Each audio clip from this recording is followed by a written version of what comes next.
ಸಿಂಹ ಸ್ವಪ್ನವಾಗಿ ಕಾಡಿದಂತ ಒಂದು ಪ್ರಬಲ ಧ್ವನಿ. ರಾಯಣ್ಣ ಒಬ್ಬ ರಾಜನ ಮಗನಾಗಿದ್ರೆ ಇಷ್ಟು ಪ್ರಖ್ಯಾತಿ ಅವನಿಗೆ ಬರಲಿಕ್ಕೆ ಸಾಧ್ಯ ಇಲ್ಲ. ರಾಯಣ್ಣ ಒಬ್ಬ ಅಗರ್ಭ ಶ್ರೀಮಂತನ ಮಗನಾಗಿ ಇಷ್ಟು ದೊಡ್ಡ ಸೈನ್ಯವನ್ನ ಕಟ್ಟಿ ಕಿತ್ತೂರು ಚೆನ್ನಮ್ಮನ ಬಲಗೈ ಬಂಟನಾಗಿ ಬ್ರಿಟಿಷರ ವಿರುದ್ಧ ಧ್ವನಿ ಎತ್ತಿದ್ದು ಯಾರಾದ್ರೂ ಇದ್ರೆ ಪ್ರಪ್ರಥಮವಾಗಿ ಸಂಗೊಳ್ಳಿ ರಾಯಣ್ಣವರು. ನಾವೆಲ್ಲ ಇತಿಹಾಸದಲ್ಲಿ ಓದ್ತೀವಿ ಏನಪ್ಪಾ ಅಂತಂದ್ರ 1857ರ ಸ್ವಾತಂತ್ರ್ಯ ಸಂಗ್ರಾಮ ಏನಿದೆ ಅದನ್ನ ಬ್ರಿಟಿಷರ ವಿರುದ್ಧ ಮೊದಲೇ ಆದ ಕ್ರಾಂತಿ ಅಂತ ನಾವೆಲ್ಲ ಹೇಳ್ತೀವಿ. ಆದ್ರೆ ಅದಕ್ಕಿಂತ ಮೊದಲು ಸಂಗೊಳ್ಳಿ ರಾಯಣ್ಣ ಮತ್ತು ಕಿತ್ತೂರು ರಾಣಿ ಚೆನ್ನಮ್ಮನವರು ಬ್ರಿಟಿಷರಿಗೆ ಸಿಂಹ ಸ್ವಪ್ನವಾಗಿ ಕಾಡಿದ್ರು ಅಂತಕ್ಕಂಥ ಮಾತನ್ನ ಬಹಳ ಹೆಮ್ಮೆಯಿಂದ ಹೇಳಬೇಕಾಗ್ತದೆ. ಕಿತ್ತೂರು ರಾಣಿ ಚೆನ್ನಮ್ಮನವ್ರ ಬಗ್ಗೆ ಒಂದು ಸಣ್ಣ ಕಥೆಯನ್ನ ಹೇಳಿ, ನಡೆದ ಘಟನೆ ಬಗ್ಗೆ ಹೇಳಿ ನನ್ನ ಮಾತನ್ನ ಮುಗಿಸ್ಲಿಕ್ಕೆ ಇಷ್ಟಪಡ್ತೇನೆ. ತಾಯಿ ಚೆನ್ನಮ್ಮನವರು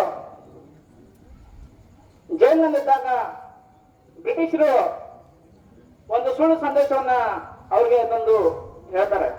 ಏನಪ್ಪಾ ಅಂತಂದ್ರೆ, ಏನು ನಿಮ್ಮ ಸಂಗೊಳ್ಳಿ ರಾಯಣ್ಣ ನೀವೇನು ಹೇಳ್ತೀರಿ, ಬ್ರಿಟಿಷರ ಧ್ವಜವನ್ನ ಕಿತ್ತೆತ್ತು ನಂದಿ ಧ್ವಜವನ್ನ ನಡ್ತಾನ ಅಂತ ಹೇಳ್ತೀರಿ, ಆ ನಿನ್ನ ರಾಯಣ್ಣನನ್ನ ನಾವು ಕೊಂದ್ವಿ, ಗಲ್ಲಿಗೇರಿಸ್ತೀವಿ ಅಂತ ಹೇಳಿದಾಗ ಕಿತ್ತೂರು ರಾಣಿ ಚೆನ್ನಮ್ಮ ದುಃಖಿತರಾಗ್ತಾಳೆ.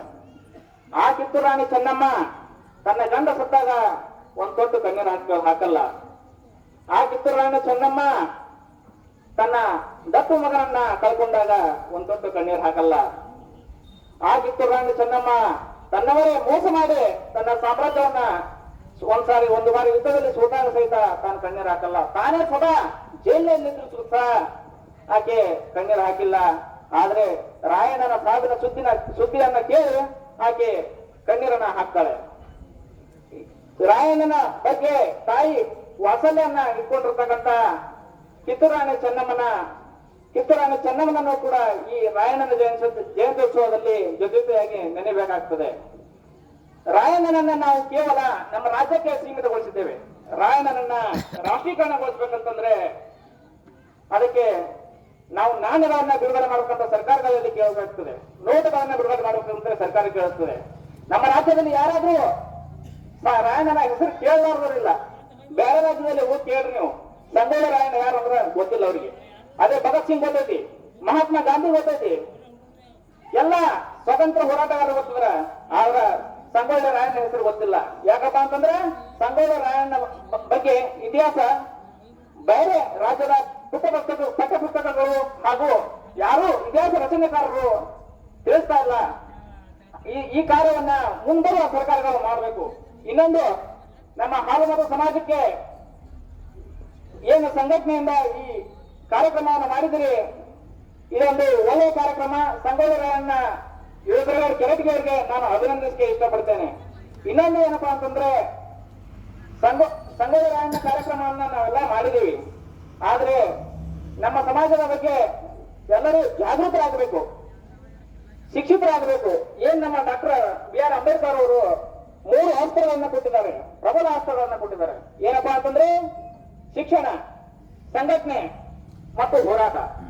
ನಾವೆಲ್ಲ ಸುಶಿಕ್ಷಿತರಾಗಿ ಸಂಘಟಿತರಾಗಿ ಮುಂಬರುವಂತ ದಿನಗಳಲ್ಲಿ ತಾವು ಹೋರಾಟಗಳಲ್ಲಿ ಅಂದ್ರೆ ಹೋರಾಟ ಅಂತಂದ್ರೆ ಶಿಕ್ಷಣವನ್ನ ಶ್ರಮಪಟ್ಟು ಮಾಡಿ ಹಾಗೆ ಜಾಗೃತರಾಗಿ ಸಮಾಜವನ್ನ ಕಟ್ಟಿದ್ದೇ ಆದಲ್ಲಿ ನಮ್ಮ ಸಮಾಜ ಕೂಡ ರಾಜಕೀಯವಾಗಿ ಬೆಳೆದಿದೆ, ಶೈಕ್ಷಣಿಕವಾಗಿ ಬೆಳೆದಿದೆ, ಆರ್ಥಿಕವಾಗಿ ಸಹ ಬೆಳೆದಿದೆ. ಇನ್ನೊಂದು ವಿಷಯ ಏನಪ್ಪಾ ಅಂತಂದ್ರೆ ನಮ್ಮ ಸಮಾಜ ರಾಜಕೀಯವಾಗಿ ಅತ್ಯಂತ ಹಿಂದುಳಿದಿದೆ. ಕಾರಣ ರಾಜಕೀಯ ನಿರಾಸಕ್ತಿ. ಎಲ್ಲರೂ ರಾಜಕೀಯವಾಗಿ ಜಾಗೃತರಾಗಬೇಕು. ಯಾಕಪ್ಪ ಅಂತಂದ್ರೆ ನಾವೆಲ್ಲ ಲಾ ಮೇಕರ್ಸ್ ಆಗ್ಬೇಕು, ನಾವೆಲ್ಲ ಲಾ ಫಾಲೋ ಮಾಡಬೇಕು. MLA ಅಥವಾ MP ಇವರೆಲ್ಲ ಏನಪ್ಪಾ ಅಂತಂದ್ರೆ ವಿಧಾನಸೌಧ ಮತ್ತು ಪಾರ್ಲಿಮೆಂಟ್ ಅಲ್ಲಿ ಹೋಗಿ ಕೂಡ್ತಾರೆ. ನಮ್ಮ ಸಮಾಜದಿಂದ ಗಣನೀಯವಾಗಿ ಕಡಿಮೆ ಸಂಖ್ಯೆಯಲ್ಲಿ MLA MP ಗಳಿದ್ದಾರೆ. ಯಾಕಪ್ಪ ಅಂತಂದ್ರೆ ರಾಜಕೀಯವಾಗಿ ನಮ್ಮ ಸಮಾಜವನ್ನು ವ್ಯವಸ್ಥಿತವಾಗಿ ತುಳಿಲಾಗ್ತದೆ. ಇದನ್ನ ಹಿಮ್ಮೆಟ್ಟಿಸಲಿಕ್ಕೆ ತಾವೆಲ್ಲ ಶಿಕ್ಷಿತರಾಗಿ ಸಂಘಟಿತರಾಗಿ ರಾಜಕೀಯವಾಗಿ ಜ್ಞಾನವನ್ನು ಬೆಳೆಸಿಕೊಂಡು ಎಲ್ಲ ರೀತಿಯಿಂದ ಹೋರಾಡಿದಾಗ ಮಾತ್ರ ನಾವು ಲಾ ಮೇಕರ್ಸ್ ಆಗಿ ನಮ್ಮ ಕಾನೂನನ್ನ ನಮ್ಮ ಜನಗಳಿಗೋಸ್ಕರ ಹಿತರಕ್ಷಣೆಯನ್ನ ಮಾಡಲಿಕ್ಕೆ ಅನುಕೂಲ ಆಗ್ತದೆ ಅಂತ ಮಾತನ್ನ ನಾನು ಹೇಳಲಿಕ್ಕೆ ಬಯಸ್ತೀನಿ. ಇಷ್ಟು ಹೇಳಿದ್ರೆ ನನಗೆ ಮಾತಾಡಲಿಕ್ಕೆ ಅವಕಾಶ ಕೊಟ್ಟಂತ ಎಲ್ಲ ಗಣ್ಯಾತಿ ಗಣ್ಯರಿಗೆ, ಪರಮ ಪೂಜ್ಯರಿಗೆ ಹಾಗೂ ಊರಿನ ಜನತೆಗೆ ಎಲ್ಲರಿಗೂ ವಂದಿಸುತ್ತಾ ನನ್ನ ಮಾತುಗಳನ್ನ ಮುಗಿಸ್ತೇನೆ. ಜೈ ಹಿಂದ್, ಜೈ ಕರ್ನಾಟಕ. ಹಲೋ